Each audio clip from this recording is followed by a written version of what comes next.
साथियों, हमारे यहां वर्षा ऋतु के दौरान और उसके बाद मुख्य तौर पर कृषि क्षेत्र में, एग्रीकल्चर सेक्टर में ही ज्यादा काम होता है।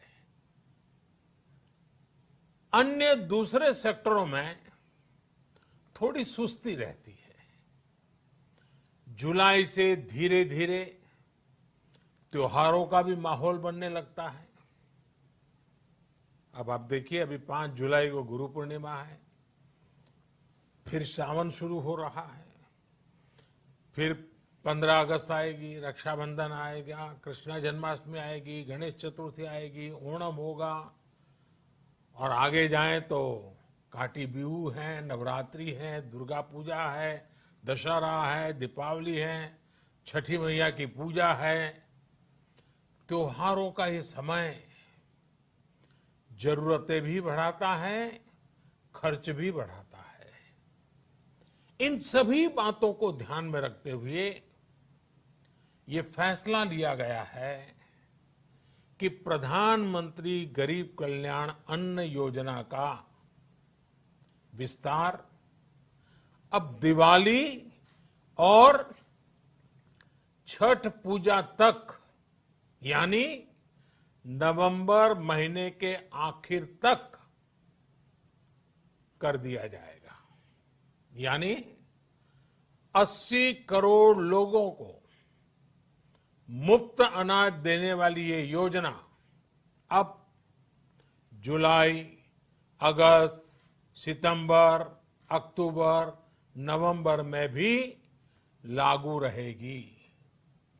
सरकार द्वारा इन 5 महीनों के लिए 80 करोड़ से ज्यादा गरीब भाई बहनों को हर महीने परिवार के हर सदस्य को 5 किलो गेहूं या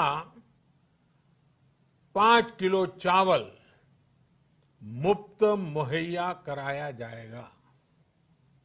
और साथ ही प्रत्येक परिवार को हर महीने 1 किलो चना भी मुफ्त दिया जाएगा। साथियों, प्रधानमंत्री गरीब कल्याण अन्न योजना के इस विस्तार में 90,000 करोड़ रुपए से ज्यादा खर्च होंगे।